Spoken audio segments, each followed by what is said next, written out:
Hello everyone, कैसे हैं सब लोग।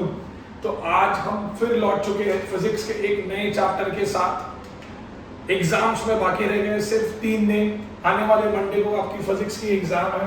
सो आई वुड रिकमेंड आप टेक्स्ट बुक रीड करते रहिए, थॉरली रीड करिए, and if you not able to understand any concept do let me no.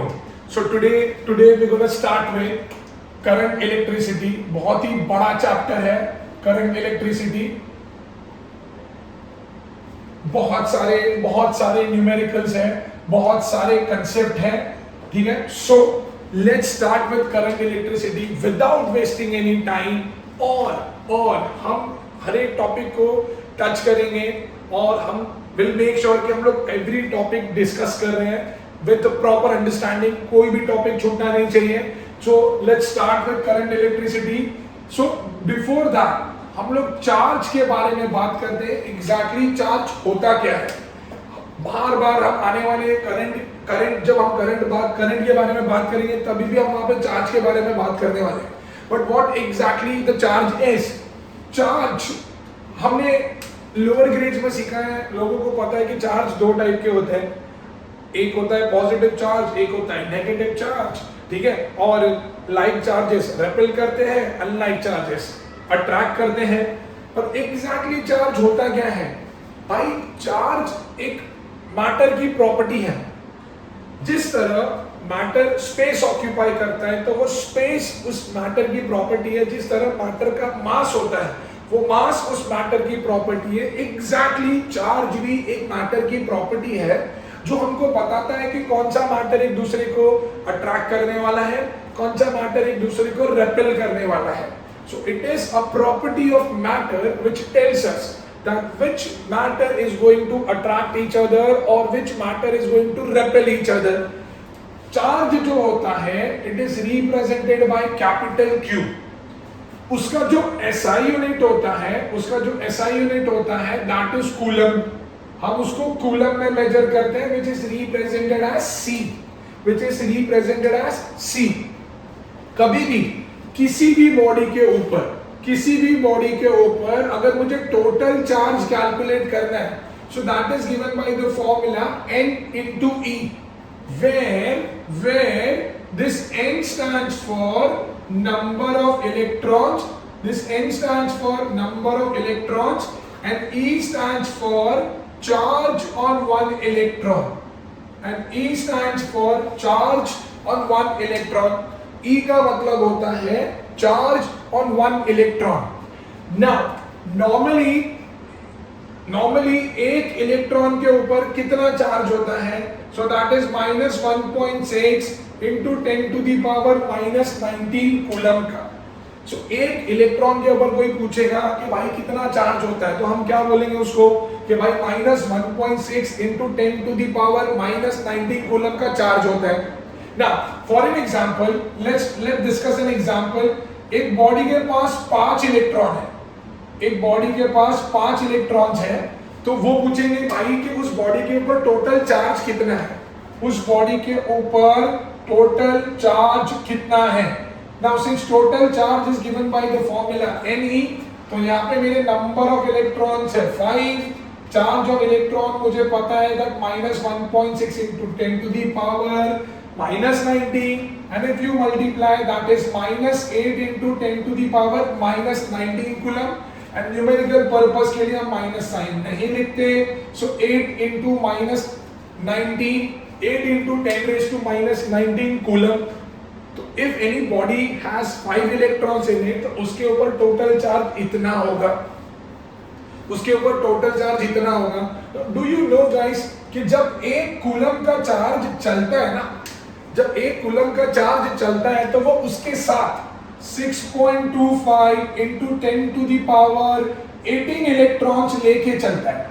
जब एक कूलम चलेगा तो वो उसके साथ 6.25 into 10 to the power 18 electrons वो लेके चलने वाला है। So 1 coulomb is always equal to 6.25 into 10 to the power 18 electrons. और मैंने ये चीज तो बता दी भाई कि एक इलेक्ट्रॉन के ऊपर कितना चार्ज होता है। सो -1.6 into 10 raised to -19 कूलम। ये दो चीजें तुमको याद रखनी है क्योंकि एमसीक्यू में ये आती है, ठीक है। नॉर्मली ये आती है कि एक कूलम के ऊपर कितने इलेक्ट्रॉन्स होते हैं, तो एक कूलम के अंदर 6.25 into 10 to the power 18 electrons होते हैं। समझा? चार्ज के बारे में मैंने क्या बोला? कुछ भी नहीं है भाई, सिर्फ एक प्रॉपर्टी ऑफ मैटर है जो अपने को बताएगा कि कौन सा मैटर अट्रैक्ट करेगा, कौन सा मैटर रेपेल करेगा। That's it. मुझे बोलने की जरूरत नहीं थी कि चार्जेस दो टाइप के होते हैं, एक होते हैं पॉजिटिव, एक होते हैं नेगेटिव, ब्ला ब्ला ब्ला, ठीक है। अभी सिर्फ इंपॉर्टेंट चीज ये है कि एक कूलम के अंदर 6.25 into 10 to the power 18 electrons होते हैं और एक इलेक्ट्रॉन के अंदर -1.6 into 10 to the power -19 coulomb होते हैं। नाउ ये तो था एक general information about the charge, ठीक है। अभी हम बात करते हैं करंट के बारे में। So let's talk about current now. Let's talk about current now. अभी हम बात करते हैं करंट के बारे में। करंट है क्या भाई? करंट है क्या? Before I tell you the definition of current, current is nothing but जब भी चार्ज मूव करेगा ना, जब भी चार्ज मूव करेगा तो वो करंट फ्लो करेगा, तो वो करंट प्रोड्यूस करेगा। I am sorry. तो जब जब चार्ज फ्लो होता है तब तक करंट भी फ्लो होता है। अगर चार्ज ने फ्लो करना बंद कर दिया तो करंट भी बंद हो जाएगा। तो current is defined as rate of flow of charge. Current is defined as rate of flow of charge. Current is defined as rate of flow of charge. इसका मतलब that amount of charge flowing through a unit cross section in 1 second, ठीक है। amount of charge flowing through a unit cross section in 1 second। Example है भाई, example है, let's say ये मेरा cross section है, मतलब ये मेरा कंडक्टर है, ये उसका क्रॉस सेक्शन है। अब उसके अंदर से कितने चार्ज फ्लो हो रहे हैं एक सेकेंड के अंदर, इसके अंदर से कितने चार्ज फ्लो हो रहे हैं एक सेकेंड के अंदर, वो तुमको देगा करंट। जो जितने भी इलेक्ट्रॉन्स इसके अंदर से फ्लो होंगे एक सेकेंड के अंदर, that will determine the magnitude of current. तो कैन वी से कि जितने ज्यादा इलेक्ट्रॉन्स फ्लो होंगे एक सेकेंड के अंदर, जितने ज्यादा इलेक्ट्रॉन्स फ्लो होंगे एक सेकेंड के अंदर, तो वो ज्यादा करंट प्रोड्यूस करेगा। So that means it will produce more currents. समझ आ रहा है? मोर करंट। तो it always depends on the number of electrons flowing through a unit cross section in 1 second। एक सेकेंड के अंदर 1 मीटर स्क्वायर के एरिया में से जितने इलेक्ट्रॉन्स पास होते हैं ना, वो डिसाइड करता है करंट की क्वांटिटी, ठीक है ना। करंट जो होता है that is represented by capital I, ठीक है, that is represented by capital I and it is given by the formula Q/T। It is given by the formula Q/T। यहाँ पे चार्ज का SI यूनिट होता है कूलम, टाइम का होता है सेकेंड। तो SI unit of current that is I is coulomb per second और ampere. It is coulomb per second और ampere which is represented as capital A, जिसको हम कैपिटल A से रिप्रेजेंट करते हैं। समझ में आ रहा है मैं क्या बोल रहा हूं? सो अभी तक मैंने क्या सीखा? करंट अगर मेरे को पूछा डिफाइन करो, तो करंट को भाई डिफाइन करते हैं rate of flow of charge, और it is defined as amount of charge flowing through a unit cross section in 1 second. कितना चार्ज फ्लो कर रहा है एक यूनिट क्रॉस सेक्शन से एक सेकेंड के अंदर, वो डिटरमाइन करता है कि कितना करंट प्रोड्यूस होगा। Current is given by the formula Q/T, ठीक है, जिसका ऐसा यूनिट बनता है coulomb per second, which is also known as ampere, ठीक है, which is represented as A। Current एक स्केलर क्वांटिटी है। करंट एक स्केलर क्वांटिटी है। आइडियली तो वो स्केलर नहीं है, वो वेक्टर भी नहीं है, बिकॉज वो बहुत सारे लॉ फॉलो नहीं करती। करंट एक टेंसर क्वांटिटी है, but that's okay, you don't have to remember that. Current को फिलहाल के लिए हम बोलेंगे कि वो स्केलर क्वांटिटी है, बिकॉज तुम्हारे बुक के अंदर ये मेंशन करा है कि वो स्केलर क्वांटिटी है, because it is mentioned in your book that it is a scalar quantity. समझ में आ रहा है ना? तो अभी मैंने बोल दिया कि करंट का ऐसा यूनिट भैया एम्पियर है, ठीक है, ठीक है। तो अभी कभी कभी क्या होता है ना, कभी कभी क्या होता है, वो बोलते हैं कि भाई डिफाइन करो 1 एम्पियर को, डिफाइन करो 1 एम्पियर को। कभी भी किसी भी क्वांटिटी के अगर ऐसा यूनिट को डिफाइन करना होता है तो तुमको उसका फॉर्मूला पता होना चाहिए। जैसे कि उन्होंने अभी मेरे को पूछा है डिफाइन 1 एम्पियर, उन्होंने मेरे को पूछा है डिफाइन 1 एम्पियर, तो मुझे करंट का फॉर्मूला पता था।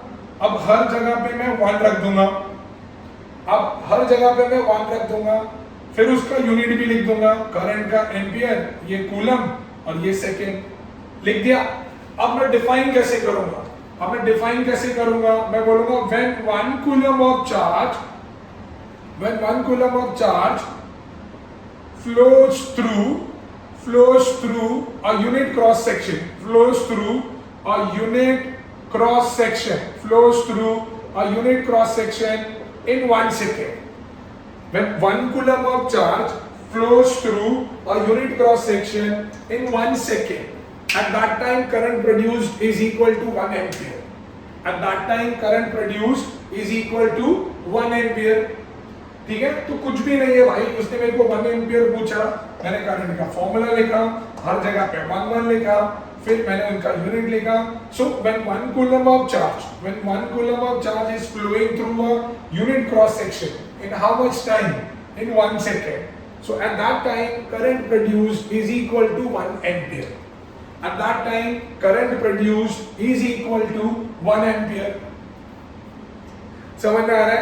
Now, I don't have to tell you कि उसके बाकी यूनिट्स क्या होंगे, मिली एम्पियर होंगे जो स्मॉलर यूनिट्स है, which is 10 to the power -3 ampere, micro ampere होगा that is 10 to the power -6 ampere, nano ampere भी होता है, पता चौक है, ठीक है। हम मिली एम्पियर और माइक्रो एम्पियर तक भी याद रखेंगे तो कोई प्रॉब्लम नहीं है, ठीक है। तो ये तो एक चीज थी। अब एक और चीज है, समझो मेरा ये एक कंडक्टर है, यहां से मैंने करंट को अंदर एंटर करवाया है, which was 8 ampere, which was equal to 8 ampere. So tell me, अगर यहां से इस कंडक्टर के इस साइड से अगर करंट 8 एम्पियर जा रहा है तो बाहर कितना निकलेगा? ठीक है। Options are 8 ampere, B 4 ampere, C 0 ampere, D 2 ampere, ठीक है। अब लोगों को क्या लगता है कि भाई कंडक्टर का ये वाला मुंह बड़ा था, ये वाला ऑलमोस्ट हाफ हो गया है, तो शायद 4 एम्पियर होगा, या तो मुंह छोटा हो गया है, करंट जाएगा ही नहीं, शायद 0 एम्पियर होगा। ये दोनों गलत है, आंसर इज 8 एम्पियर। भाई एक चीज याद रखनी है करंट को लेके कि जितना अमाउंट ऑफ करंट अंदर आएगा ना, उतना ही अमाउंट ऑफ करंट बाहर भी जाएगा।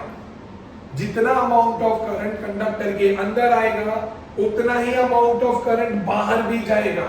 So that means it follows this property that amount of current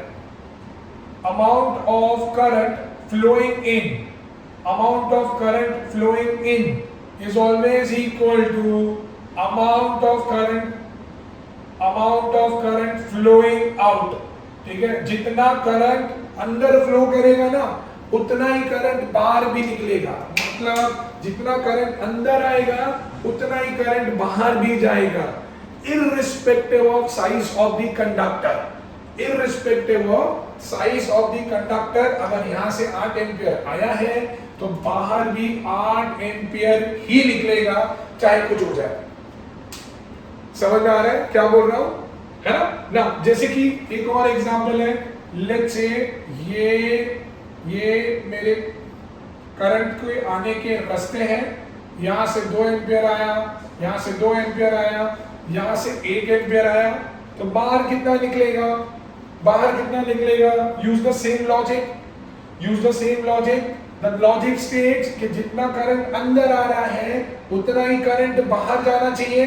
तो अंदर कितना करंट आ रहा है, 2 + 2 + 1, अंदर आ रहा है 2 + 2 + 1 which is nothing but 5 ampere. तो भाई अंदर अगर 5 एम्पियर आ रहा है तो बाहर भी 5 एम्पियर जाएगा। अगर अंदर 5 एम्पियर आ रहा है तो बाहर भी 5 एम्पियर ही जाएगा। समझ में आ रहा है ना? ना मेटल्स के अंदर कैसे करंट फ्लो करता है सर, मेटल्स के अंदर कैसे करंट फ्लो करता है? तो मेटल्स के अंदर जो फ्री इलेक्ट्रॉन्स होते हैं उनके थ्रू करंट फ्लो करता है। मेटल्स के अंदर जो फ्री इलेक्ट्रॉन्स होते हैं उनके थ्रू करंट फ्लो करता है। इंसुलेटर में सर, इंसुलेटर में फ्री इलेक्ट्रॉन्स होते ही नहीं है। इंसुलेटर के अंदर इलेक्ट्रॉन्स कहां होते हैं, फ्री। सिंस फ्री इलेक्ट्रॉन है नहीं तो करंट फ्लो करता नहीं है। तो जो जहां पे जिसके पास फ्री इलेक्ट्रॉन्स होंगे भैया वहां पे करंट होगा, और जहां पे फ्री इलेक्ट्रॉन्स नहीं है वहां पे करंट फ्लो नहीं कर सकता, जैसे कि इंसुलेटर। समझ में आ रहा है? तो ये एक छोटी सी इंफॉर्मेशन थी करंट के बारे में। जो इंपॉर्टेंट चीज है तुमको याद रखनी है, that is this, that current is represented as I, उसका फॉर्मूला Q/D, उसका SI unit that is ampere. एक और चीज है, चलो वो भी डिस्कस कर लेते हैं। सी नाउ, अगर लेट्स से एक बॉडी A है और एक बॉडी B है, this is negative, this is positive, ठीक है? तो अगर मैं तुमको पूछूं कि भैया इलेक्ट्रॉन कहां से कहां पे जाएंगे, तो तुम क्या बोलोगे कि सर इलेक्ट्रॉन जो है वो नेगेटिव से पॉजिटिव की तरफ जाएंगे। इलेक्ट्रॉन जो है वो नेगेटिव से पॉजिटिव की तरफ जाएंगे, मतलब A to B जाने वाले हैं, मतलब A to B जाने वाले हैं। तो करंट क्या होता है? तो भैया करंट जो होता है ना वो हमेशा फ्लो करता है इलेक्ट्रॉन्स के ऑपोजिट डायरेक्शन में। It always flows in a direction opposite to the flow of electrons, opposite to the direction of flow of electrons। इसका मतलब कि भाई जिस डायरेक्शन से इलेक्ट्रॉन जा रहे हैं ना, करंट एग्जैक्टली उसके ऑपोजिट डायरेक्शन से जाएगा। तो भाई यहाँ पे हो क्या रहा है, यहाँ पे करंट जो है वो A से B की तरफ जा रहा है, अरे इलेक्ट्रॉन्स जो है वो A से B की तरफ जा रहे हैं। तो अगर किसी ने पूछा कि भैया करंट कहां से जाएगा, तो करंट जो होगा वो B to A जाएगा। यहाँ पे करंट जो होगा वो B to A जाएगा। अब पूछना मत क्यों, ठीक है? पूछना मत क्यों, बस भाई सत्य है, ठीक है? क्योंकि आज तक ये किसी को समझा ही नहीं है कि, और यार ना किसी ने कोशिश करी है। ये कन्वेंशन है। कन्वेंशन का मतलब ये मान लिया गया है कि करंट जो होता है वो हमेशा इलेक्ट्रॉन्स के ऑपोजिट डायरेक्शन में फ्लो करता है। तो अगर इलेक्ट्रॉन यहाँ से यहाँ पे आएंगे तो करंट जो होगा वो यहाँ से यहाँ को जाएगा। अगर इलेक्ट्रॉन यहाँ से यहाँ पे आ रहे हैं तो करंट जो होगा वो यहाँ से यहाँ पे जाएगा। तो इसका मतलब हुआ कि भाई करंट जो है वो इलेक्ट्रॉन्स के ऑपोजिट डायरेक्शन में जाएगा, वो इलेक्ट्रॉन्स के ऑपोजिट डायरेक्शन में जाएगा। समझ में आ रहा है क्या किया? ये थोड़ी इन्फो थी करंट के बारे में, है ना? तो अभी आगे बढ़ते हैं।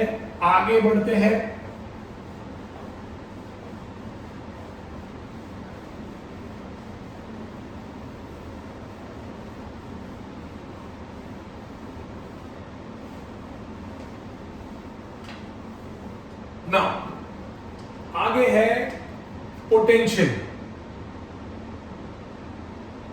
पोटेंशियल का मतलब होता है भाई ताकत। हम बोलते हैं ना, अरे यार इसके अंदर बहुत पोटेंशियल है, ठीक है? मतलब तेरे यार अंदर बहुत ताकत है यार, बहुत पोटेंशियल है, तू कर सकता है यार, है ना? अब पोटेंशियल होता क्या है भाई? इसके बिना तो करंट अधूरा है। कैसे बताता हूं मैं, ठीक है? अभी let's talk about potential at a point. Potential at a point, कभी भी किसी भी पॉइंट पे पोटेंशियल कैसे डिसाइड होता है, किसी भी पॉइंट पे पोटेंशियल कैसे डिसाइड होता है। लेट्स से ये मेरा एक चार्ज है, ये मेरा एक चार्ज है, तो ये इसकी फील्ड होगी, ठीक है, ये इसकी फील्ड होगी। फील्ड का मतलब ये उसकी लिमिट है जहां पे वो दूसरे चार्जेस को अट्रैक्ट या रिपेल करेगा। जैसे मैग्नेट की मैग्नेटिक फील्ड होती है जिसको हम सीमा बोलते हैं, या स्पेस, जहां पे जिसके अंदर कोई भी मैग्नेटिक मटेरियल या दूसरा मैग्नेट आता है तो वो कैसे अट्रैक्ट या रिपेल करता है। लाइकवाइज अगर ये चार्ज है तो ये चार्ज की फील्ड है, ये चार्ज की फील्ड है, ठीक है। अभी अगर कोई और चार्ज इस फील्ड के जैसे ही अंदर आएगा या नजदीक आ जाएगा तो उसको अट्रैक्शन या रिपल्शन फील होगा, depending on the nature of that charge, depending on the nature of that charge, ठीक है ना। लेट्स से अब यहाँ पे मैंने एक पॉइंट लिया हुआ है, लेट्स से ए, यहाँ पे मैंने एक पॉइंट लिया हुआ है ए, ठीक है ना। अब इंफिनिटी है, इंफिनिटी है, इंफिनिटी का मतलब होता है अननोन डिस्टेंस, अननोन डिस्टेंस या तो बहुत दूर, अननोन डिस्टेंस या तो बहुत दूर। अब यहां से मैंने क्या किया है, एक यूनिट पॉजिटिव चार्ज लेके जा रहा हूं, यूनिट पॉजिटिव चार्ज जिसको हम लोग टेस्ट चार्ज भी बोलते हैं, जिसको हम लोग टेस्ट चार्ज भी बोलते हैं। नाउ जब मैं इस यूनिट पॉजिटिव चार्ज को यहां से इस पॉइंट पे लेके आ रहा हूं, यहां से इस पॉइंट पे लेके आ रहा हूं या इसके घर पे लेके आ रहा हूं, ठीक है। अभी हो क्या रहा है ना कि जब भी मैं चार्ज को, यूनिट पॉजिटिव चार्ज को इस इंफिनिटी से इसके घर लेके आ रहा हूं, so do you all agree, do you all agree that this point has to work hard, this point has to work hard to keep this charge, to keep this charge at its home. इस point को बहुत मेहनत करनी पड़ेगी इस छोटे से charge को अपने घर पे रखने के लिए। तुम पूछोगे सर क्यों? क्योंकि भाई ये इतना बड़ा चार्ज है, ये उसको रेपेल करेगा, वो लात मारेगा उसको कि भाई निकल तू यहाँ से, तो मेरी फील्ड में आया कैसे।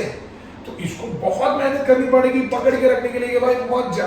ये कंटिन्यूस रिपल्सिव फोर्स लगा है, ये कंटिन्यूस रिपल्सिव फोर्स लगा है और इसको पकड़ के रखना है। तो इसके पास जो ताकत है, इसके पास जो ताकत है वो डिसाइड करती है इसका पोटेंशियल, वो डिसाइड करती है इसका पोटेंशियल।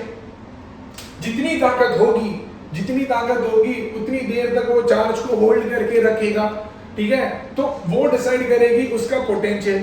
पर फिजिक्स में पोटेंशियल डिफाइन कैसे होता है? फिजिक्स में पोटेंशियल डिफाइन होता है कि work done in moving a unit positive charge, work done in moving a unit positive charge, ठीक है, from infinity to this point, from infinity to the point determines the potential of this point, ठीक है। अब मैं charge को उठा के लेके आ रहा हूं, चार्ज को उठा के लेके आ रहा हूं इसके घर तक, so I have to do some work। वो जब चार्ज को उठा के मैंने यहाँ पे रखा, सो वो वर्क डन इसके अंदर एनर्जी के फॉर्म में सेव होती है, वो वर्क डन इसके अंदर एनर्जी के फॉर्म में सेव होती है।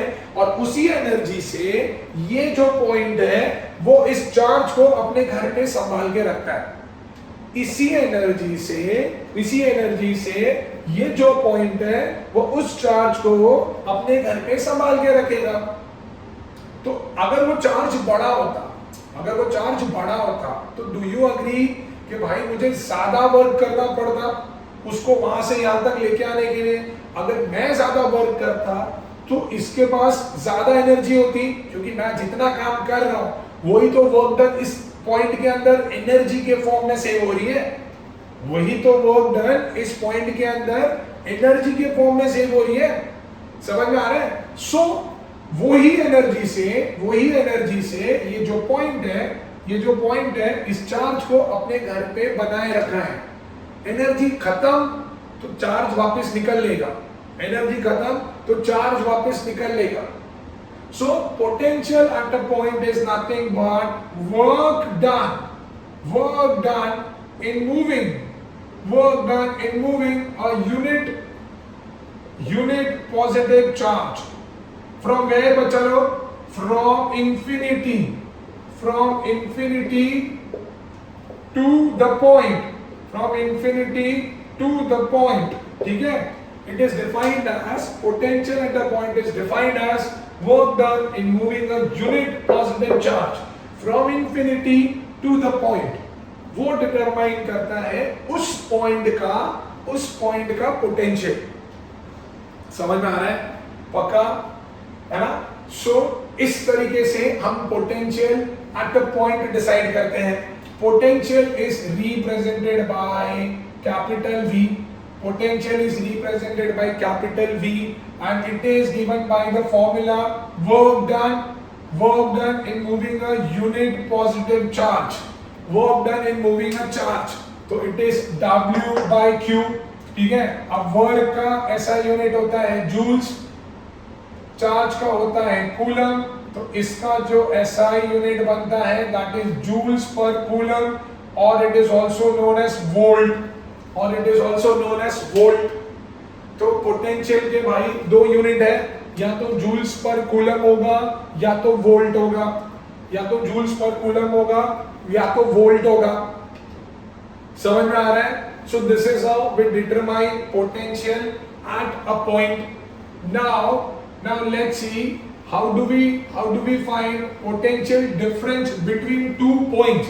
How do we find potential difference between 2 points? Now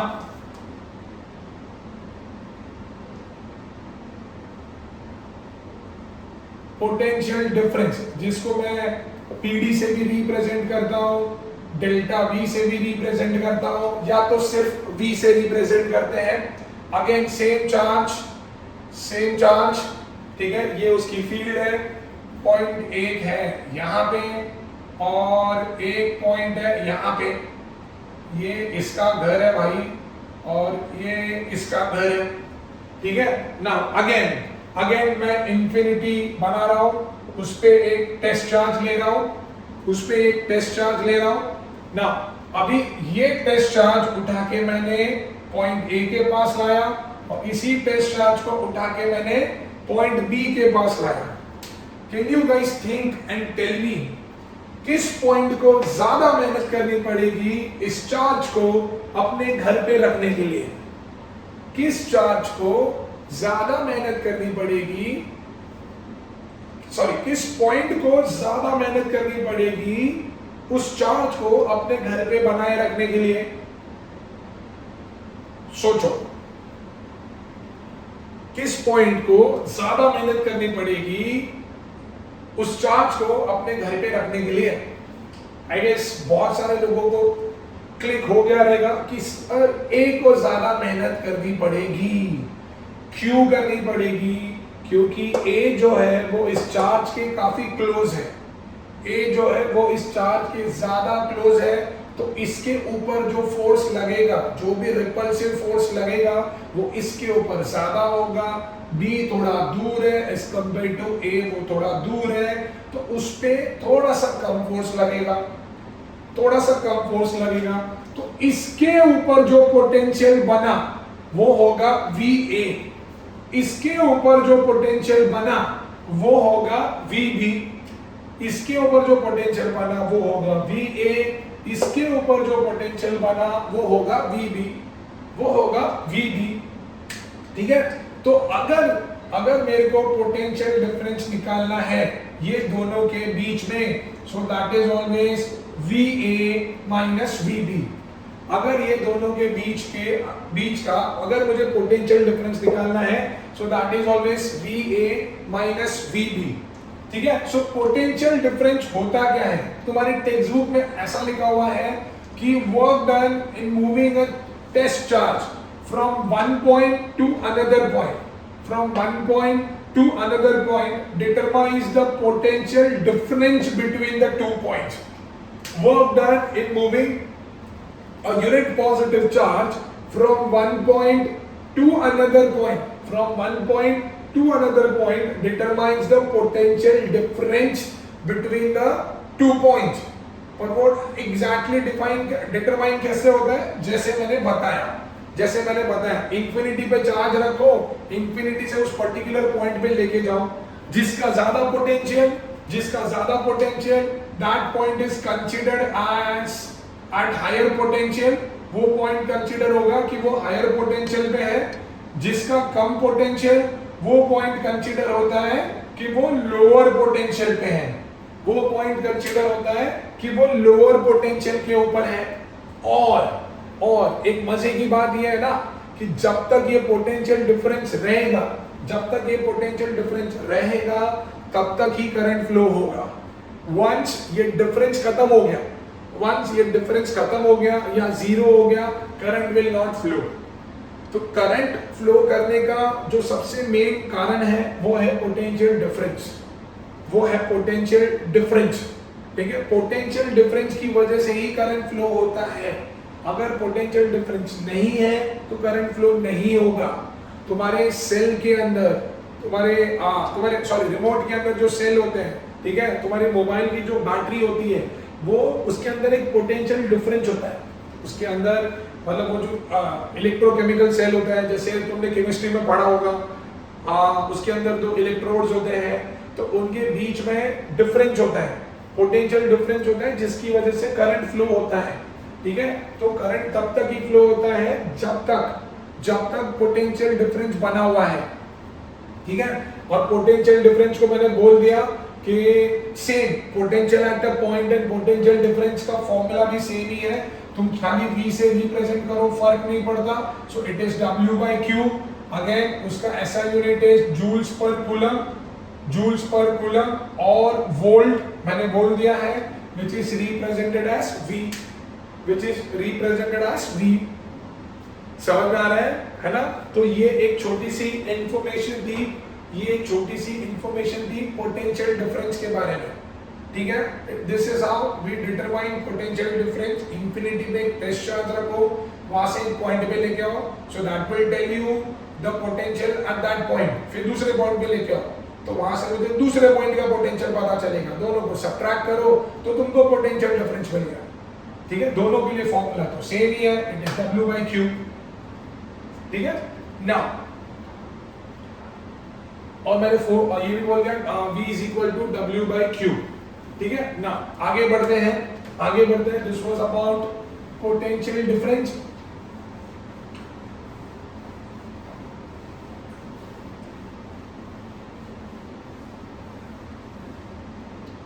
अभी भाई बात कर रहे हैं रेजिस्टेंस के बारे में।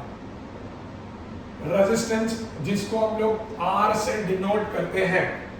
रेजिस्टेंस होता क्या है? समझो ये मेरा कंडक्टर है, ठीक है। इसके अंदर बहुत सारे फ्री आयंस है,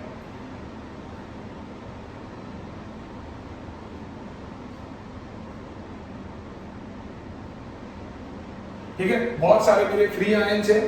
जब अंदर इलेक्ट्रॉन घुसते हैं तो होता क्या है ना, ये इलेक्ट्रॉन जो होते हैं, ये आयन जो होते हैं ना, वो इलेक्ट्रॉन के रास्ते को ऑब्स्ट्रक्ट करते हैं। तो इलेक्ट्रॉन क्या करते हैं, ऐसा डुबुक ड्रिफ्ट होते एक एंड से दूसरे एंड तक पहुंचते हैं, ड्रिफ्ट होते हैं, ठीक है। यहाँ पे ड्रिफ्ट का मतलब होता है भाई घिसते मर के लड़ते झगड़ते गिरते पड़ते वो एक एंड से दूसरे एंड तक पहुंचते हैं, ठीक है। तो ये जो ड्रिफ्ट हो रहा है, ये जो कोलिजन हो रहा है उनका आयंस के साथ, उसको हम बोलते हैं रेजिस्टेंस, जिसको प्रॉपर लैंग्वेज में लिखेंगे। So that is obstruction offered to the flow of electrons. ठीक है। इलेक्ट्रॉन्स के फ्लो को जो ऑब्स्ट्रक्शन मिलता है उसको हम बोलते हैं रेजिस्टेंस। इलेक्ट्रॉन के रास्ते का कांटा होते हैं फ्री आयंस, और वो रास्ते का कांटा ही रेजिस्टेंस प्रोड्यूस करते हैं, ठीक है। नॉर्मल वर्ड है रेजिस्टेंस, किसी चीज को मना करना। यार ये बहुत रेजिस्टिव है यार, ये कुछ काम नहीं करता। मम्मी पापा कुछ भी बोलते हैं, मना कर देता है, या बोलता है जो करना है कर लो, मैं नहीं करूंगा। So that is resisting, ठीक है. So resistance is nothing but obstruction offered to the flow of electrons. Obstruction offered to the flow of electrons, ठीक है. जो इलेक्ट्रॉन्स के फ्लो को हम ऑब्स्ट्रक्शन ऑफर करते हैं उसको हम बोलते हैं रेजिस्टेंस. ठीक है. तो रेजिस्टेंस को हम लोग कैपिटल आर से डिनोट करते हैं भैया.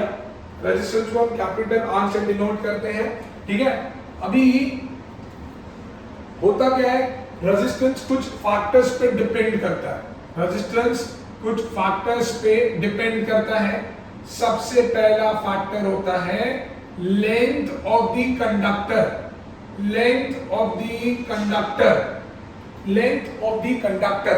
ये क्या है भाई, ये क्या है. जितना कंडक्टर लंबा होगा वो रेजिस्टेंस भी बढ़ जाएगा. पूछो कैसे? क्योंकि जब कंडक्टर बड़ा हो गया तो इलेक्ट्रॉन्स को लंबा डिस्टेंस ट्रैवल करना है. अगर छोटा डिस्टेंस होता है तो थोड़ी सी मारामारी होती है, थोड़ी सी फाइट होती है और इलेक्ट्रॉन फटाक से पहुंच जाता है. पर अगर कंडक्टर लंबा होगा तो लंबे टाइम तक उसको फाइट करते दूसरे एंड में निकलना है, ठीक है. तो होता क्या है कि जब लेंथ बढ़ी तो ऑब्स्ट्रक्शन भी बढ़ेगा, जिसकी वजह से रेजिस्टेंस भी बढ़ेगा. तो अगर लेंथ इंक्रीज हुई तो रेजिस्टेंस भी इंक्रीज होगा. So more the length of the conductor more will be the resistance. क्यों? क्योंकि रास्ता बड़ा हो गया तो उसको और लोगों से फाइट करते हुए जाना है, ठीक है. तो थक जाएगा ना भाई, इसके लिए रेजिस्टेंस बढ़ जाएगा. दूसरा होता है एरिया ऑफ क्रॉस सेक्शन. यहां क्या होता है ना, एरिया ऑफ क्रॉस सेक्शन मतलब पहले कंडक्टर इतना था, अब इतना हो गया. अब मुझे बताओ, जब इलेक्ट्रॉन ये रास्ते से जाएंगे तो ड्रिफ्टिंग ज्यादा होगी या ये रास्ते से जाएंगे? बोलो. मेरे हिसाब से इलेक्ट्रॉन जब ये रास्ते से जाएंगे ना तो ड्रिफ्टिंग कम होगी. क्यों पता है? क्योंकि जब रास्ता बड़ा है तो इलेक्ट्रॉन्स के पास अपॉर्चुनिटी होती है डॉज करने की. वो बच के निकल सकते हैं. मतलब आयंस ऐसे हो रहे हैं, वो यहां से साइड से निकल लेंगे, वो यहां से साइड से निकल सकते हैं. लेकिन आयंस खड़े हैं, रास्ता बड़ा है, वो यहां से निकल लिए, 15 इलेक्ट्रॉन्स आ जाए, 4 टकराएंगे, बाकी 11 तो निकलेंगे. तो जैसे ही रास्ता बड़ा हो जाता है ना तो इलेक्ट्रॉन के पास अपॉर्चुनिटी होती है डॉज करने की. तो रेजिस्टेंस कम हो जाता है. मतलब जैसे ही एरिया ऑफ क्रॉस सेक्शन बढ़ेगा तो मेरा रेजिस्टेंस जो है वो कम होगा. तीसरा जो होता है भैया, ठीक है, वो है टेम्परेचर.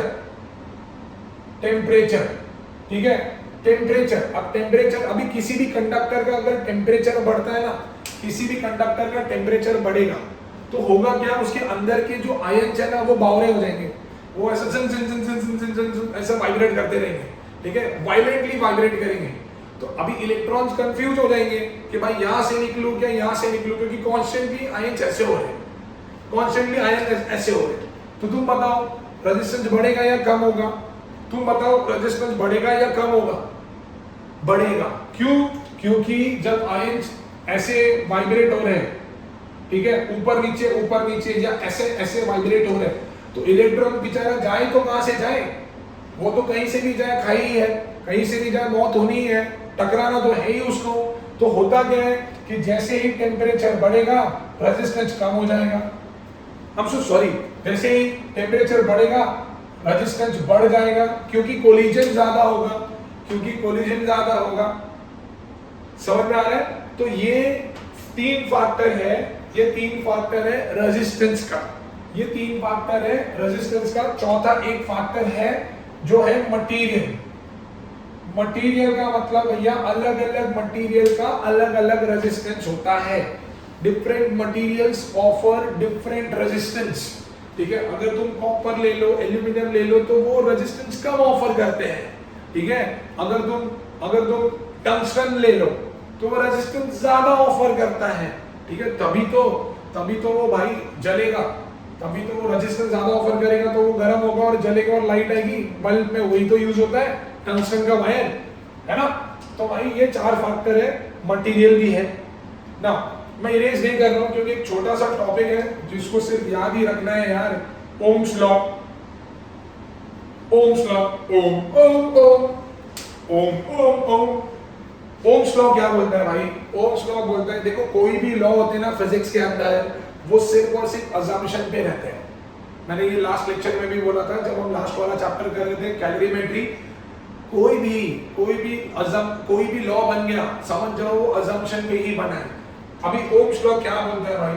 समझो कि ये एक कंडक्टर है, ठीक है, और ये उसके बीच का पोटेंशियल डिफरेंस है जिसको मैंने कनेक्ट कर दिया, ठीक है, जिसको मैंने कनेक्ट कर दिया, और की भी क्या ही जरूरत है, जिसको मैंने कनेक्ट कर दिया और लोड लगा दिया मैंने भाई। तो वो बोलता क्या है कि जब भी potential difference across the ends of the conductor, ठीक है, ये मेरा ये एंड्स है कंडक्टर का, इसके बीच का जो पोटेंशियल डिफरेंस है ना, इसके बीच का जो पोटेंशियल डिफरेंस है, that will always be directly proportional to current flowing through it. That will always be directly proportional to current flowing through it. कभी भी कंडक्टर्स के एंड्स के बीच में जो पोटेंशियल डिफरेंस होता है, ये मेरा पोटेंशियल डिफरेंस है। ये जो पोटेंशियल डिफरेंस है वो डायरेक्टली प्रोपोर्शनल होगा, ये जो पोटेंशियल डिफरेंस है वो डायरेक्टली प्रोपोर्शनल होगा इसके करंट से, जो इसके अंदर से करंट बन रहा है। करंट कब बनता है? पोटेंशियल डिफरेंस की वजह से। तो वो जो करंट बनेगा ना, वो पोटेंशियल डिफरेंस से डायरेक्टली प्रोपोर्शनल होगा। मतलब जितना ज्यादा डिफरेंस होगा ना पोटेंशियल का, उतना ज्यादा करंट फ्लो होगा। जितना ज्यादा डिफरेंस होगा पोटेंशियल का, उतना ज्यादा करंट फ्लो होगा। यही ओम ने बोला था, यही हमारे ओम जी ने बोला था। वो बोल रहा है कि potential difference across the ends of the conductor is directly proportional to the current flowing through it,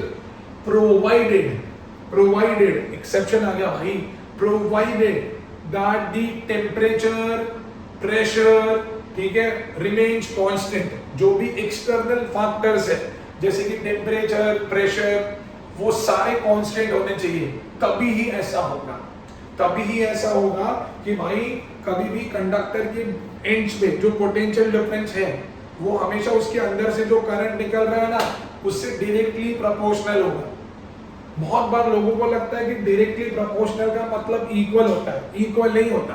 इसका मतलब है कि अगर पोटेंशियल डिफरेंस बढ़ा तो करंट भी बढ़ेगा, पोटेंशियल डिफरेंस कम हो गया तो करंट भी कम हो जाएगा। बेस्ट एग्जांपल तुम्हारा रिमोट, टीवी का रिमोट जो बहुत हाथ में रहता है तुम्हारे, आजकल तो तुम्हारे फोन रहता है रिमोट, ठीक है। रिमोट का जब सेल खत्म होने वाला रहता है तो मारते रहते हो। बीइंग टिपिकल इंडियंस, हमको क्या लगता है कि मारने से रिमोट के अंदर जान आ जाएगी और रिमोट चलेगा। नहीं, हो क्या रहा है ना, उसके अंदर का जो सेल के अंदर का जो पोटेंशियल डिफरेंस है ना, वो धीरे धीरे कम हो रहा है, कम हो रहा है। तो करंट भी मरियल के जैसा बाहर आ रहा है, बहुत ही माइन्यूट करंट बाहर आ रहा है, क्योंकि पोटेंशियल डिफरेंस कम हो रहा है। पोटेंशियल डिफरेंस कम हो रहा है तो करंट कम आएगा, तो रिमोट काम कैसे करेगा, ठीक है। तो यही ओम ने बोला और हम सब पगला गए कि भैया हमको समझ ही नहीं आ रहा है क्या बोल रहे हैं। उसने सिर्फ इतना बोला कि potential difference across the ends of the conductor is directly proportional to current flowing through it, provided external factors such as temperature, pressure remains constant। ठीक है, जो भी एक्सटर्नल फैक्टर है वो कांस्टेंट रहना चाहिए भैया। रूम के अंदर कर रहे हो, अचानक से एसी चालू कर दिया, टेम्परेचर कम हो गया, तो ये वैलिड नहीं होगा, you have to make sure, you have to maintain the same temperature, तभी जाके ये वैलिड होता है, ठीक है। तो अकॉर्डिंग टू ओम्स लॉ भाई ने बोला कि potential difference across the ends of the conductor is directly proportional to the current flowing through it, but भाई हम कभी भी कोई भी चीज प्रोपोर्शनलिटी के साइन से सॉल्व नहीं करते, so we have to introduce a constant और यहाँ पे ये कांस्टेंट है रेजिस्टेंस, यहाँ पे ये कांस्टेंट है रेजिस्टेंस। जैसे मैंने बोला था कि रेजिस्टेंस का जो चौथा फैक्टर है वो मटेरियल है, क्योंकि रेजिस्टेंस जो होता है वो मटेरियल टू मटेरियल वेरी करता है और वो एक कांस्टेंट है, वो एक कांस्टेंट है। कॉपर का वायर लाओगे, कॉपर का रेजिस्टेंस मुझे पता होगा, हाँ वो और भी बहुत सारे फैक्टर्स पे डिपेंड करेगा, वो थोड़ी देर में हम बात करेंगे, but material to material resistance vary करता है। मेरे हाथ में तुम कॉपर का वायर रखो, टंगस्टन का वायर रखो, मैं बता दूंगा कि टंगस्टन के वायर का रेजिस्टेंस ज्यादा होगा, क्योंकि मटेरियल अलग है। So you can not expect to different materials to have the same resistance, no, not possible. समझ में आ रहा है? तो ये ओम्स लॉ है, खाली इतना याद रखना है कि ओम्स लॉ के हिसाब से V is always equal to IR। यहां से अगर मुझे R का फॉर्मूला चाहिए तो कहना है इसे R is equal to V by I, R is equal to V by I.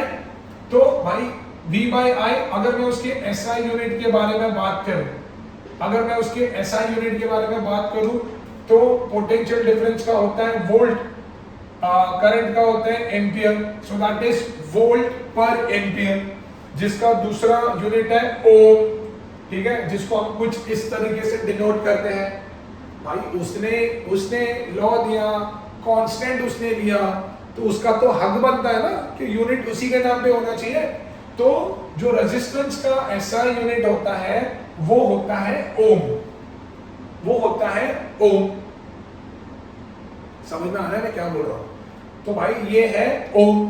तो रेजिस्टेंस के बारे में हमने पढ़ा कि it is nothing but the obstruction offered to the flow of electrons. Factors जो रेजिस्टेंस के हैं, किस पे रेजिस्टेंस डिपेंड करता है? तो लेंथ ऑफ द कंडक्टर, जितना ज्यादा लेंथ उतना ज्यादा resistance. Area of cross section, जितना ज्यादा एरिया उतना कम रेजिस्टेंस। टेम्परेचर बढ़ेगा तो रेजिस्टेंस भी बढ़ेगा। मटेरियल, अलग अलग मटेरियल का अलग रेजिस्टेंस होता है। Ohm's law, potential difference across the ends of the conductor is directly proportional to the current flowing through it, provided external factors such as temperature, pressure remain same. According to Ohm's law, V is directly proportional to I. Proportionality का sign निकाला, एक constant introduce किया, वही हमारा resistance. यहाँ से R का formula आया V by I, उसका SI यूनिट बन गया वोल्ट पर एम्पियर, जिसको हमने नाम दिया ओम। ठीक है, तो रेजिस्टेंस का जो SI यूनिट बना वो है ओम। समझा? ऑलराइट, ठीक है। सो अभी हम बात करेंगे, ये तो था नॉर्मल रेजिस्टेंस के बारे में, ओम्स लॉ के बारे में, ठीक है। अगर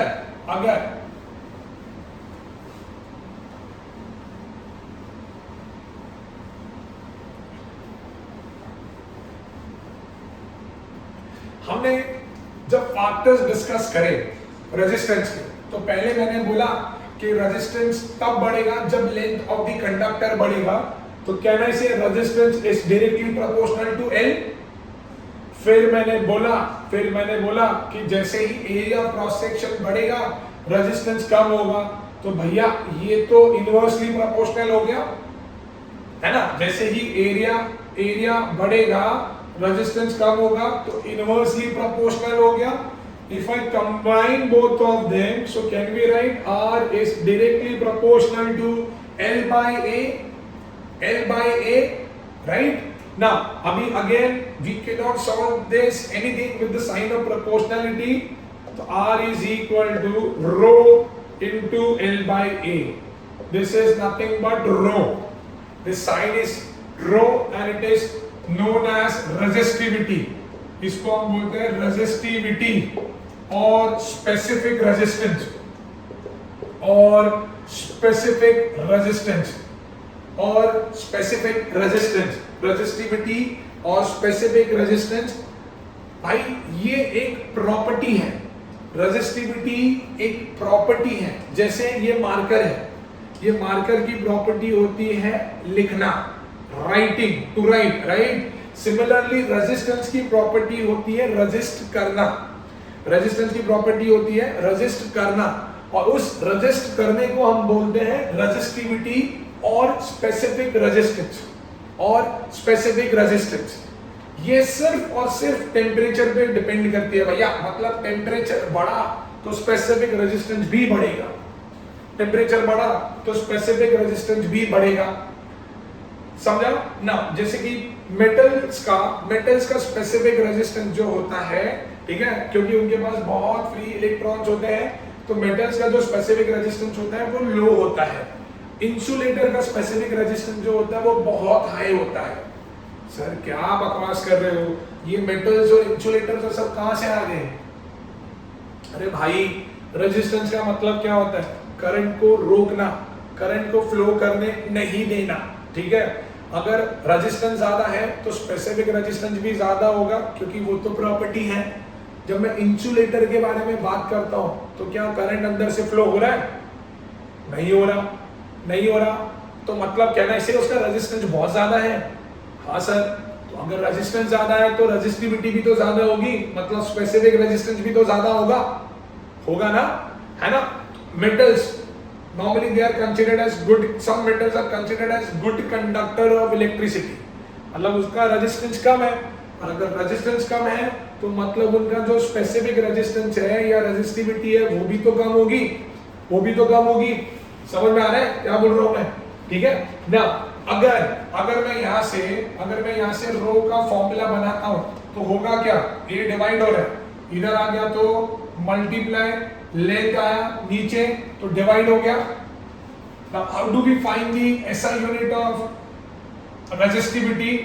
रेजिस्टेंस का होता है ओम, एरिया का होता है मीटर स्क्वायर, लेंथ का होता है मीटर, एक m और एक n कट गया, तो इसका जो SI यूनिट बना, इसका जो SI यूनिट बना वो बना ओम मीटर, इसका जो SI यूनिट बना वो बना ओम मीटर, ओम मीटर, ठीक है।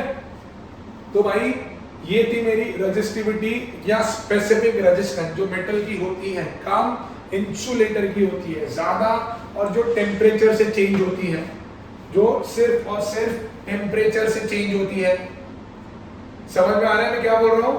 यस, है ना। So this was about resistivity, this are the factors. मैंने ये भी बोल दिया, ये भी बोल दिया। ऑलराइट, नाउ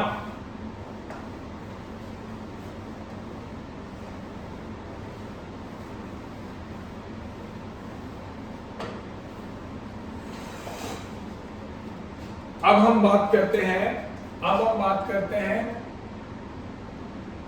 ओमिक कंडक्टर्स के बारे में, ओमिक कंडक्टर्स के बारे में और नॉन ओमिक कंडक्टर्स के बारे में। Ohmic conductors and non ohmic conductors, ohmic conductors and non ohmic conductors. Ohmic conductors कौन होते हैं भाई? कौन होते हैं? जो which obeys Ohm's law, ठीक है, जो Ohm's law को ओबे करता है, ठीक है, which obeys Ohm's law, that is known as ohmic conductors, and which do not obey Ohm's law, जो Ohm's law को फॉलो नहीं करता ना भाई, वो होते हैं नॉन ओमिक कंडक्टर्स, ठीक है। अगर मैं ओमिक कंडक्टर्स का ग्राफ बनाऊंगा ना तो it will always pass through origin, it will always pass through origin or it will start from origin. Pass लिखो या start लिखो, it will always pass through origin and it may or may not pass through origin. It may or may not pass through origin.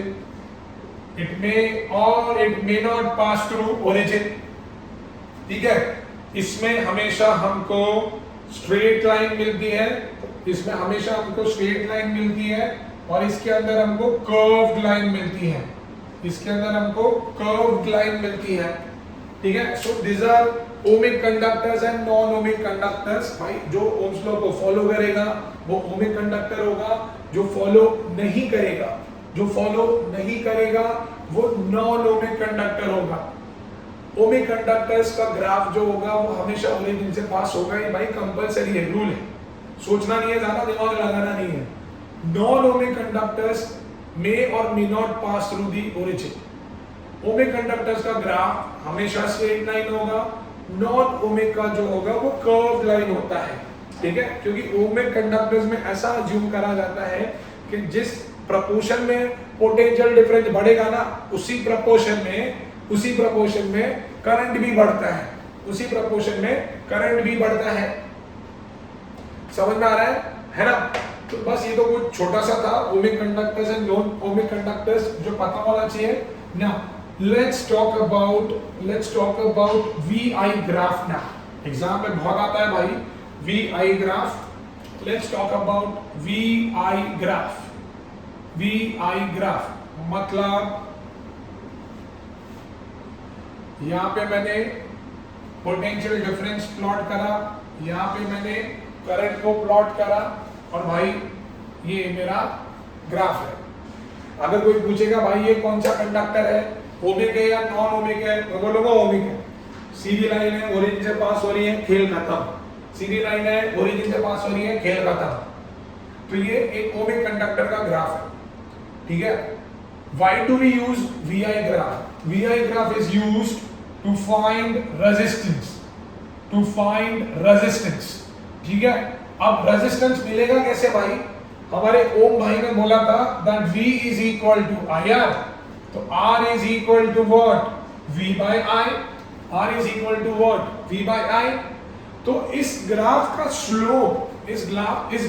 Slope मुझे resistance देता है, इस graph का slope मुझे देगा रेजिस्टेंस। एग्जाम में आता है कि what does slope of this graph give us, ठीक है। इसके स्लोप से हमको क्या मिलता है? तो इसके स्लोप से हमको रेजिस्टेंस मिलता है, ठीक है। इसका स्लोप हमको रेजिस्टेंस देता है, ठीक है। कैसे? क्योंकि स्लोप हमने मैच में करा है इक्वेशन ऑफ लाइन, ठीक है। स्लोप क्या होता है? y2 minus y1 upon x2 minus x1। Slope के लिए मुझे दो रैंडम पॉइंट चाहिए होते हैं। लेट्स से ये रहे, एक परपेंडिकुलर यहां ड्रॉ करा, एक यहां, एक यहां, एक यहां, ठीक है। ये मेरे को दिया I1, ये I2, ये V1, ये V2। तो यहां से मुझे स्लोप क्या मिलेगा? V2 minus V1 upon I2 minus I1, ठीक है। V2 minus V1 upon I2 minus I1। V2 minus V1 मतलब चेंज आ गया, और I2 minus I1 मतलब चेंज इन करंट आ गया। And what is V by I? What is V by I? So that is nothing but resistance. That is nothing but resistance. समझ में आ रहा है? तो VI ग्राफ के स्लोप से हमको मिलता है रेजिस्टेंस। VI ग्राफ के स्लोप से हमको मिलता है रेजिस्टेंस। समझ में आ रहा है मैं क्या बोल रहा हूं, है ना? अभी एग्जाम में इतना सिंपल तो क्वेश्चन आएगा नहीं, इतने भोले तो वो है नहीं, या इतने अच्छे वो है नहीं कि हमको बड़ा स्ट्रेट फॉरवर्ड क्वेश्चन देंगे। तो भाई ऐसा देंगे। उन्होंने एक VI ग्राफ बनाया है, उन्होंने 2-3 रजिस्टर बना दिए हैं, R1, R2 और R3, ठीक है। R1, R2 और R3। वो बोलेंगे भाई किसका रेजिस्टेंस ज्यादा होगा? R1 ज्यादा होगा, R2 ज्यादा होगा, या R3 ज्यादा होगा? R1 ज्यादा होगा, R2 ज्यादा होगा, या R3 ज्यादा होगा, ठीक है।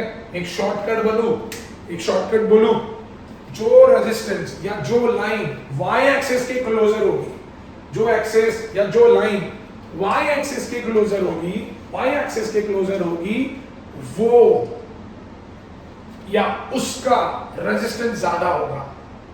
जो लाइन y एक्सिस के ज्यादा क्लोज होगी भैया, उसका रेजिस्टेंस ज्यादा होगा। अगर मेरे को कोई बोले कि इस तीनों का रेजिस्टेंस डिसेंडिंग ऑर्डर में लिखो, डिसेंडिंग ऑर्डर मतलब बड़े से छोटा, तो भाई मैं लिखूंगा R1 is greater than R2 is greater than R3, क्योंकि this is more closer to y axis, तो इसका स्लोप ज्यादा होगा, इसका उससे कम, और इसका सबसे कम। समझ में आ रहा है? सो इस तरीके से वो लोग दे सकते हैं, तो you have to be very careful. ध्यान से खाली रीड करना होता है, रीड करोगे तो खेल उधर ही खत्म हो जाता है, समझा? हाँ, अभी ये तो था VI ग्राफ, अभी इसका उल्टा करेंगे, I V graph, I V graph, I V graph is exactly उल्टा ऑफ वी आई ग्राफ, ठीक है। आई वी ग्राफ क्या होता है भाई, आई वी ग्राफ क्या होता है, ठीक है, ये हो गया आई और ये हो गया वी, ये हो गया आई और ये हो गया वी, ठीक है। अब आई वी ग्राफ देता क्या है, देखो भाई मुझे तो पता है रेजिस्टेंस होता है वी बाय आई, ठीक है। अब मुझे पता है, अभी मैंने किया है, हमने मैच भी करा है, इसका जो स्लोप आएगा, इसका स्लोप मुझे देगा delta I by delta V, Y by X देगा, और ये तो एग्जैक्टली उल्टा है भाई, ये तो एग्जैक्टली उल्टा है। तो अगर मैंने उल्टा हुआ तो कहना है it is nothing but 1 by R, कहना है it is nothing but 1 by R. देखो ना, v बाय आई है, मेरे को इधर i बाय v मिला है, तो मुझे इसको उल्टा करना पड़ेगा। अगर ये उल्टा होगा तो ये भी तो उल्टा होगा। तो IV ग्राफ का स्लोप जो है, IV ग्राफ का स्लोप जो है वो 1 बाय r देता है, मतलब रेजिस्टेंस का रेसिप्रोकल देता है। तुमको पता है रेजिस्टेंस के रेसिप्रोकल को बोलते हैं कंडक्टेंस, रेजिस्टेंस के रेसिप्रोकल को बोलते हैं कंडक्टेंस, व्हिच इज एग्जैक्टली उल्टा of resistance, which is exactly उल्टा ऑफ रेजिस्टेंस, ठीक है। तो अगर कोई पूछे कि आईवी ग्राफ का स्लोप क्या देगा, तो वो मुझे देता है कंडक्टेंस, वो मुझे देता है कंडक्टेंस और 1 बाय आर, वो मुझे देगा कंडक्टेंस और 1 बाय आर, या तो वो मुझे कंडक्टेंस देगा या तो 1 बाय आर। रेजिस्टेंस का मतलब होता है, रेजिस्टेंस का मतलब होता है करंट को फ्लो ना होने देना या तो करंट को रोकना। कंडक्टेंस का मतलब होता है रेजिस्टेंस को फ्लो होते देना, वो ऐसा बोलेंगे जाइए, ठीक है, तो वो होता है कंडक्टेंस। अब बहुत बार आजकल क्वेश्चन ऐसे ही बन रहे हैं, वो आईवी ग्राफ देते हैं, ठीक है, और हम तो हमारे दिमाग में ऐसा होता है कि वीआई ग्राफ दिया है, वीआई ग्राफ बच्चों को क्लियर होता है, उनको पता है वीआई ग्राफ के स्लोप से मुझे रेजिस्टेंस मिलेगा, बट क्वेश्चन को वही घुमाते हैं, वो देते हैं आईवी ग्राफ। अब आईवी ग्राफ में भी उन्होंने सेम क्वेश्चन दिया ऐसा, ठीक है, ये तो ज्यादा सीधा हो गया ऐसा, सो R1 R2 R3, ठीक है। अब वो बोलेंगे कि रेजिस्टेंस किसका ज्यादा है। वीआई ग्राफ में मैंने क्या बोला, वीआई ग्राफ में मैंने बोला कि जो लाइन वाई एक्सिस के क्लोजर होती है उसका रेजिस्टेंस ज्यादा होगा, आईवी ग्राफ में उसका उल्टा, आईवी ग्राफ में जो line is closure towards x axis, जो लाइन एक्स एक्सिस के क्लोजर है, जो लाइन एक्स एक्सिस के क्लोजर होगी उसका रेजिस्टेंस ज्यादा होगा, जो लाइन एक्स एक्सिस के क्लोजर होगी उसका रेजिस्टेंस ज्यादा होगा। तो यहाँ पे R3 का resistance will be greater than R2 will be greater than R1, यहाँ पे R3 का resistance will be greater than R2 and that will be greater than R1। समझ में आ रहा है मैं क्या बोल रहा हूँ। तो आईवी ग्राफ और वीआई ग्राफ दोनों एक दूसरे के एग्जैक्टली ऑपोजिट है। अगर वीआई ग्राफ का स्लोप मुझे रेजिस्टेंस देता है तो आईवी ग्राफ का स्लोप मुझे कंडक्टेंस देता है, दैट इज 1 बाय आर देता है। 1 बाय आर मतलब रेजिस्टेंस जितना ज्यादा उतना ही ज्यादा करंट फ्लो करेगा, राइट।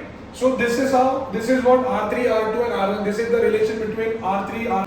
और तो समझा तुमको, क्या याद रहेगा जो मैंने बोला कि अगर हमने आईवी ग्राफ ड्रॉ किया है तो उस रजिस्टर का रेजिस्टेंस सबसे ज्यादा होगा जो एक्स एक्सिस के क्लोजर है, और अगर हमने वीआई ग्राफ ड्रॉ करा होता तो उस रजिस्टर का रेजिस्टेंस ज्यादा होगा जो वाई एक्सिस के नजदीक है, जो वाई एक्सिस के नजदीक है।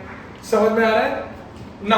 अभी एक चीज है जो तुमको याद रखनी है, जो कि बहुत इंपॉर्टेंट है, ये normally fill in the blanks में आती है कि समझो कि अगर कोई रजिस्टर इज स्ट्रेच्ड, अगर मैंने किसी कंडक्टर को या मैंने रजिस्टर को स्ट्रेच कर दिया so that its length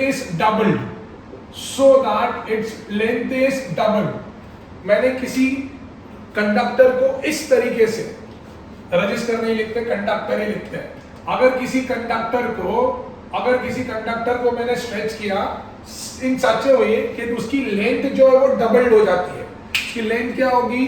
doubled हो जाएगी। तो उसका एरिया ऑफ क्रॉस सेक्शन जो होगा ना, उसका एरिया ऑफ क्रॉस सेक्शन जो होगा वो हाफ हो जाएगा।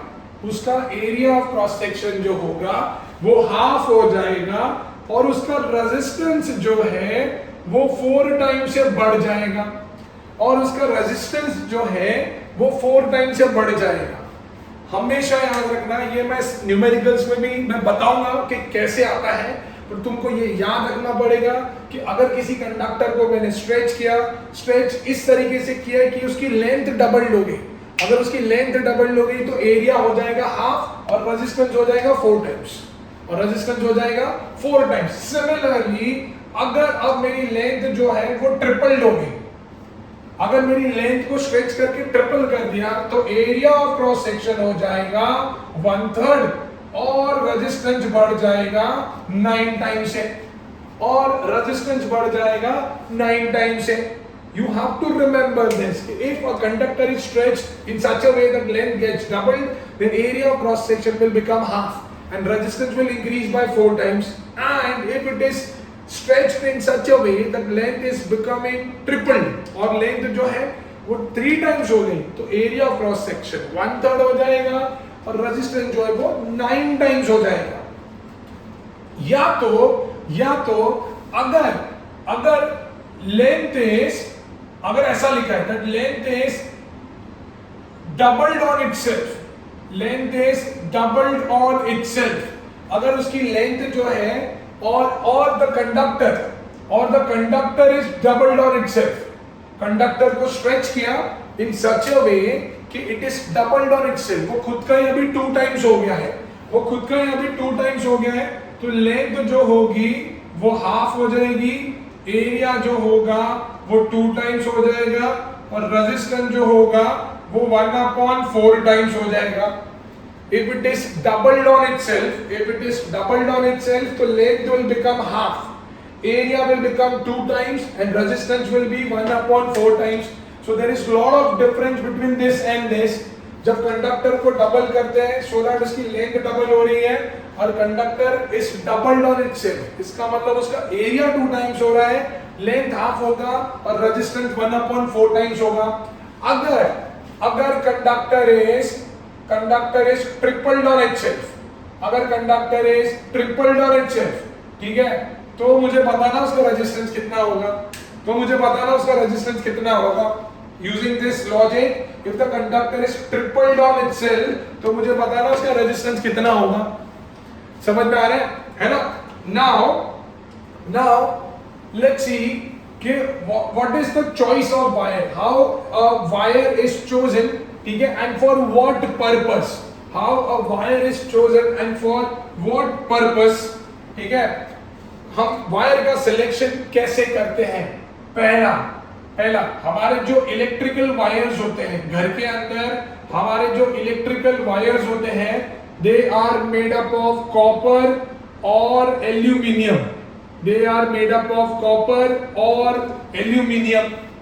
क्यों कॉपर या एल्यूमिनियम के क्यों बने होते हैं? क्योंकि उनका रेजिस्टेंस कम होता है, सो दैट एक कांस्टेंट फ्लो ऑफ करंट हमारे घर पे बना रहे। क्योंकि अगर रेजिस्टेंस ज्यादा होगा तो हमारे अप्लायंसेस को जितने करंट की जरूरत होगी वो मिलेगा नहीं, हमारे अप्लायंसेस को जितने करंट की जरूरत होगी वो मिलेगा नहीं, तो अप्लायंसेस खराब हो सकते हैं। तो इसीलिए एक कांस्टेंट करंट देने के लिए इट इज जो इलेक्ट्रिकल वायर्स होते हैं it is always made up of copper and aluminium. दूसरा हमारा जो बल्ब होता है, हमारा जो इलेक्ट्रिकल बल्ब होता है, ठीक है, उसके अंदर जो वायर होता है मैंने ऑलरेडी बोल दिया है, ठीक है, वो टंगस्टन का बना हुआ रहता है, it is made up of tungsten. क्यों टंगस्टन का रहता है? क्योंकि उसका मेल्टिंग पॉइंट है ना बहुत हाई होता है, उसका मेल्टिंग पॉइंट बहुत हाई होता है और वो जब ज्यादा गर्म होता है, जब टेम्परेचर इंक्रीज होता है ना तो वो लाइट देता है, वो ग्लो करने लग जाता है। जब वो ज्यादा गर्म होगा, जब जैसे वो टेम्परेचर बढ़ेगा ना तो इट विल स्टार्ट ग्लोइंग, इसके लिए इलेक्ट्रिक बल्ब के अंदर टंगस्टन का वायर यूज करते हैं। हमारा फ्यूज वायर जो होता है it is made up of an alloy of tin and lead. Fuse wire जो होता है वो एक अलॉय से बना हुआ रहता है। किसका अलॉय है? टिन और लेड का अलॉय है। क्यों ऐसा? उसके दो रीजन है। रीजन नंबर 1 कि उसका रेजिस्टेंस हाई होता है, इट हैज हाई रेजिस्टेंस, ठीक है, इट हैज हाई रेजिस्टेंस, और उनका मेल्टिंग पॉइंट लो होता है, ठीक है, क्योंकि उनका रेजिस्टेंस हाई होता है और मेल्टिंग पॉइंट लो होता है। फ्यूज वायर नॉर्मली हमारे मेंस में या तो मीटर रूम में लगे हुए रहते हैं, वो फ्यूज के नजदीक जो कंपनी फ्यूज होता है, हम लोग नेक्स्ट चैप्टर में करने वाले हैं, तो वो टिन एंड लेड का इसके लिए बना होता है क्योंकि कभी कभी ज्यादा करंट बाहर से आता है, और अगर ज्यादा करंट हमारे घर पे आ गया, जरूरत से ज्यादा भी है तो भी हमारे अप्लायंस खराब हो सकते हैं या शॉर्ट सर्किट हो सकता है। तो ये क्या करता है, जैसे क्योंकि इसका रेजिस्टेंस बहुत हाई होता है तो वो करंट को रोकता है और मेल्टिंग पॉइंट लो होता है तो फटाक से गर्म होके वो ब्रेक हो जाता है, ठीक है। अभी चौथा जो ओवन जो होते हैं, जो गीजर होते हैं, उसके अंदर कौन से वायर होते हैं? उसके अंदर नाइक्रोम के वायर होते हैं, क्योंकि इसका भी रेजिस्टेंस जो होता है वो विद टेम्परेचर इंक्रीज होता है। इसका भी जो टेम्परेचर होता है वो विद टेम्परेचर इंक्रीज होता है, that is why nichrome wire is used. जैसे कि इलेक्ट्रिक हीटर है, ठीक है, उसके अंदर भी नाइक्रोम का वायर होता है, ठीक है। तो वो क्या करता है कि उसका रेजिस्टेंस बढ़ते जाता है, जैसे जैसे टेम्परेचर बढ़ेगा उसका रेजिस्टेंस बढ़ते जाता है। समझ में आ रहा है? So this is how we select some wires. So this was it from the first section. हमने फर्स्ट सेक्शन खत्म कर दिया है, ठीक है।